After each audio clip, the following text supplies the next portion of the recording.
That was cool. I was a little shocked because I'm half black, half white myself, and I never really seen black people talk like you before.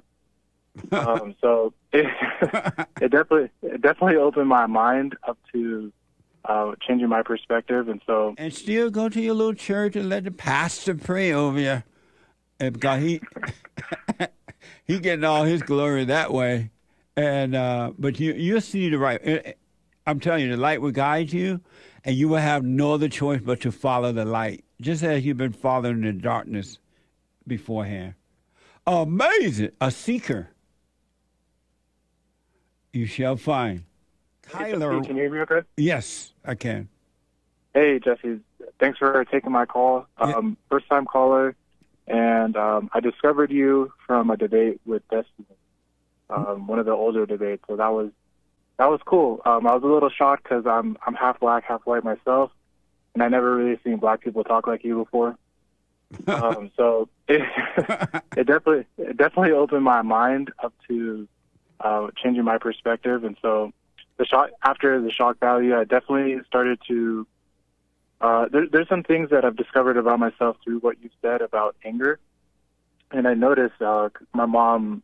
So I grew up with my mom, and she separated from my dad when I was like 9 or 8. So yeah, the context about my background, mom is white, separated at 8, and my dad is black, and yeah, it's crazy how when I look back, how many times I would hear my dad say things and put things into my head about how white people are racist and how you have to be a Democrat or else you're racist, and Republicans are racist and stuff like that.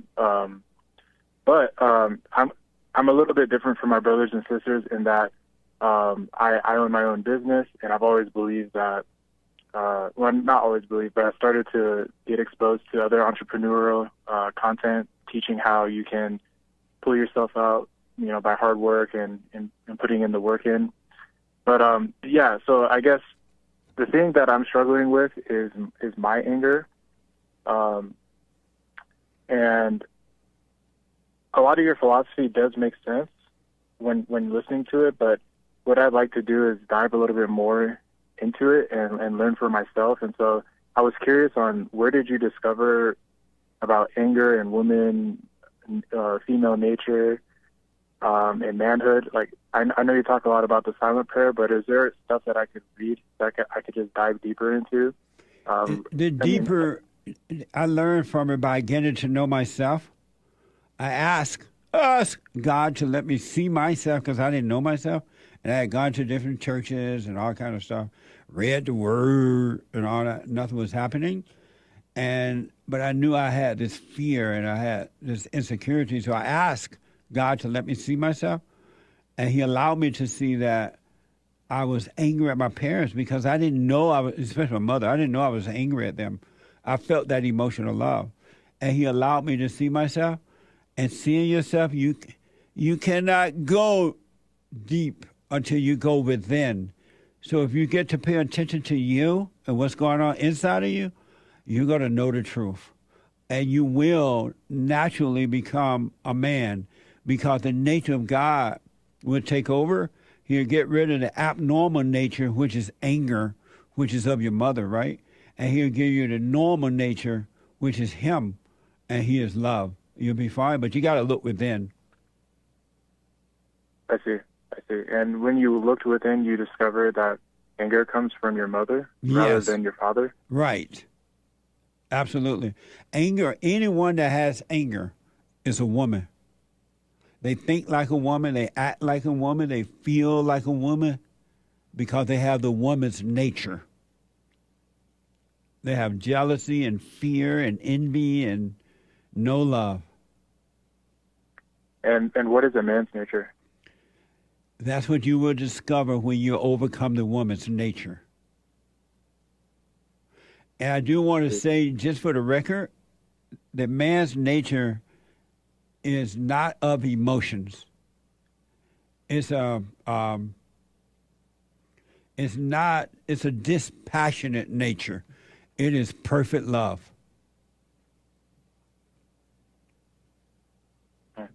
But you will discover that It will happen naturally when you overcome the abnormal nature, which is of your mother. And it's not even your mother nature, it's the devil's nature that made a home in her. And she passed it on to you. And it's all like your father may have too by teaching you to hate and blame others. Yeah, my dad grew up similar with his mom. Yeah. And yeah, I mean, although he is a man, he's a big, strong man, he does, in my opinion, have a lot of weaker tendencies, I guess. He's a big, strong male, physically sound, but he's not a man. A man does not do those things. A man leads the way. He doesn't get in the way of the light, but he leads the way with the light. Your father is not strong. Based on what you're telling me, he's not a strong man. He's a strong male, physically sound, but if he had he been a strong man, he would have guided you and your family in the right way.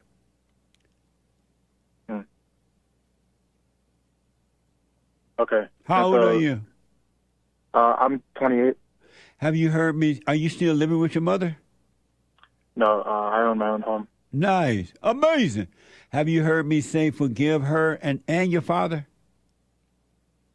Yeah, I've heard you say that, but that's part of the thing that I wanted to discover why that's so important. Oh, okay. Because, yeah, I'm just kind of wrestling with that idea.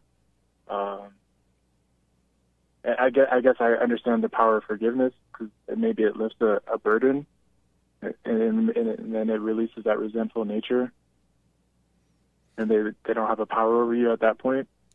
You cannot understand or know the power of forgiveness until you do it. It's amazing, man. I can tell you that what will happen when you truly see that you are angry at your parents, and especially your mother and father, and go and forgive them. Hey, I'm sorry for resenting you guys. The fact that you see that and knowing that it's wrong to judge, because that's what anger is, judgment. Because what you're doing to them, you're really doing it to yourself and coming back on you. You forgive them, your mind will become clear. All that emotional stuff, fear and doubt and loneliness and insecurity and jealousy and worry, all that would disappear. You will have a clear mind because you would be guided by love and not hate. Mm-hmm. And you would be subject to no one or anything. And yet you would do well in life, meaning you'll have your business, you'll have your home, you'll have this or that, but you won't get any form of identity from it. It'll just be things you use to maneuver on this earth as a physical person. But it would be you. You would get no identity from it. And do you want to get an identity from something? No, you don't want to. Most people do want it. It's a false identity. They do want it. But it's abnormal to want to get or even get an identity from anything or anyone because it turns you away from your true identity, which is of God.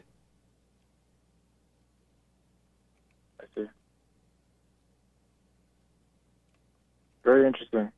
Yeah, thank you, man. This is really profound for me. Well, pay attention to yourself. And have you heard me say that all thoughts are all lies all the time about anything? That's the other thing I wanted to talk about real quick if we still have time. That's another thing that I wanted to learn about. Because it's almost kind of scary then at this point to pray out loud. But there's a lot of pastors and there's a lot of people that do pray out loud. But it seems like if you pray out loud, then you're praying to the devil, or 100%. The devil will be able to take advantage of because maybe the devil can't read your mind, but they can hear what you have to say or see your actions. So that's something also I'm wrestling with as I'm going to church, and my pastor prays over me. It just I would like to say I disagree with you. I don't know why though. Maybe because I just see everybody's doing it, but yeah, I don't know where you got that from. You say your pastor pray over you?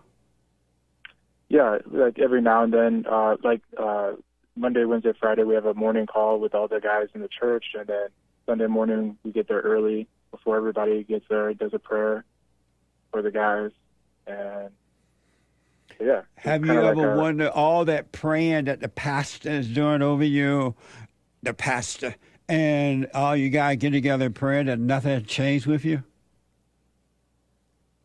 I mean, the thing that I notice is I'm always impressed by how they're able to articulate the prayer. And it's all ego. They do it. They get their glory by doing that. They want to impress because they're lost and they're looking for a false feeling, a false identity of feeling good, knowing that somebody think that they are a good prayer.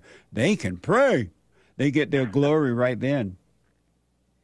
They're not praying for you. They're praying for their ego feeling gratification.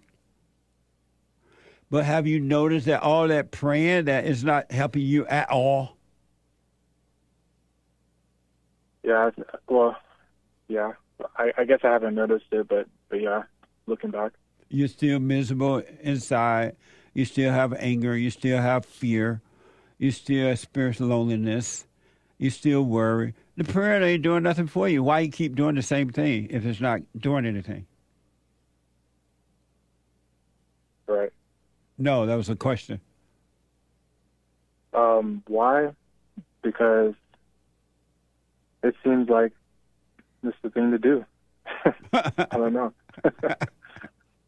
You've been told that and you believed a lie, and now you're doing that even though it's not working, and you're afraid to let that go so you can know the truth. What about when I want to pray with my family? And same thing. Let's say we do a silent prayer. How do I know, like, the good cutoff time? Like, do I just say, hey, babe, you good? Or, like, how do I go about that? When you say your family, are you married? I have I'm married 2 years, and then I have a 3-year-old and a 5-month-old. What I recommend is that you become that example, and then they will follow. You will be a living example, and they will follow, and they will return. By returning to you, they'll return to the Father. Does your wife obey you? Yeah. We went through a really tough time where she would, quote unquote, wore the pants in the relationship, and I started exposing myself to other kind of content. Prior to seeing your stuff, I started, I guess you could call it like red pill, although I don't agree with everything. I did notice how I was not being the man who I need to be, and it's still a journey for sure. But yeah, she was Buddhist, and now she's Christian, and oh Lord, so, but she studies the Bible every night. Oh Lord. And how do you deal with the hell that's in her now?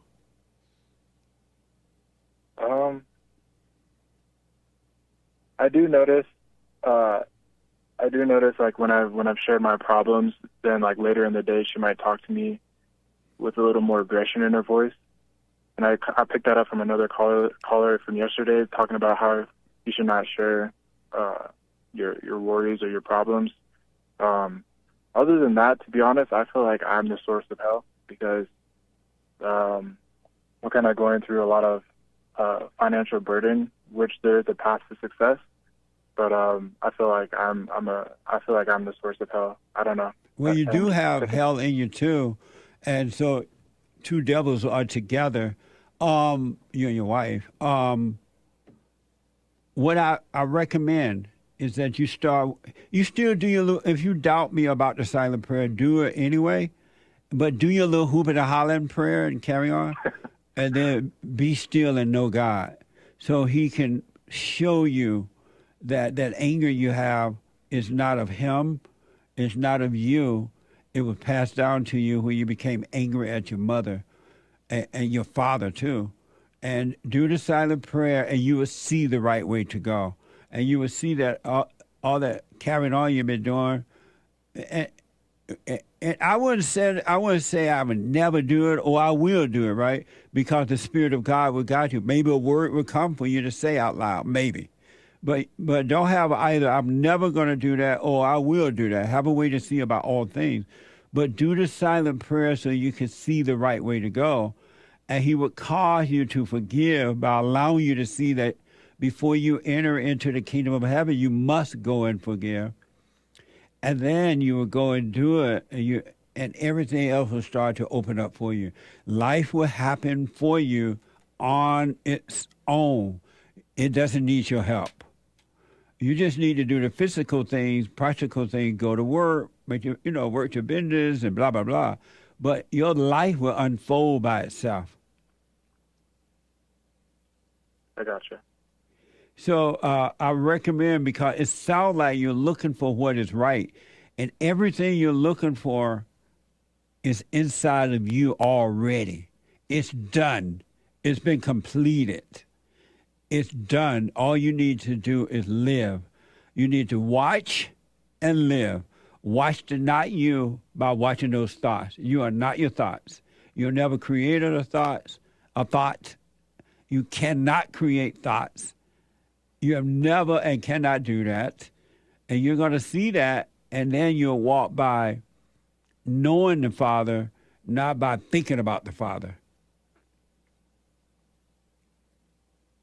Okay. Real fast, and because of time here, being black and white, mixed pair, what has life been like for you as being mixed race like that? In what context? In school or in school and dating and whatever you've been doing. So I grew up in Seattle, Washington, and a lot of Asian and Mexican people went to my school. So as far as growing up, I had some white friends and stuff too. I don't know. I don't feel like I'm a victim by my race. Yeah. Even when I moved here to Colorado, I moved to Castle Rock, which is, it's not Colorado Springs by any means, but it is predominantly white. Oh, okay. And I got a job as a teller, and I got promoted in 3 months to a banker, and another promotion quickly. So I never felt like my race was my handicap. Nice. I always felt like I could just, I'm competitive in spirit, so I feel like I could just, beat the people next to me. Are you married to a white woman? To a Mongolian. A Mongolian? What is that? Mongolia is a country in Asia. It borders Russia and China. Oh, you went way over there and got one? No. She went way over here when she was 7, and I met her at the bank. Oh, I see. Have you noticed that the Mongolian woman has the same hair to her that the Asian, the white, the black, the Chinese, and everybody else has? I noticed she's a lot like her mom. Yeah, I'll rest my case. And so are you until you overcome your mother.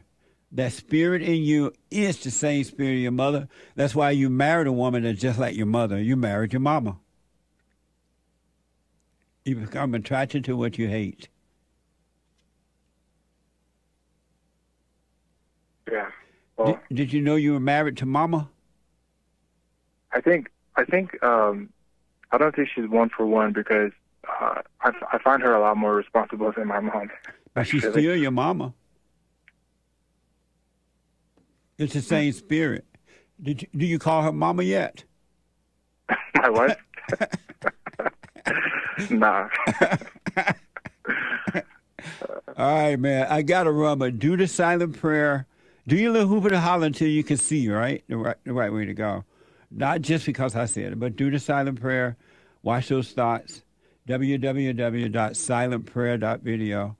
And just watch what's happening inside of you. Watch those thoughts and know that they're not yours. Let them pass, and the truth will guide you. It's going to be amazing. Thank you. I really appreciate this call. And still go to your little church and let the pastor pray over you. And because he getting all his glory that way.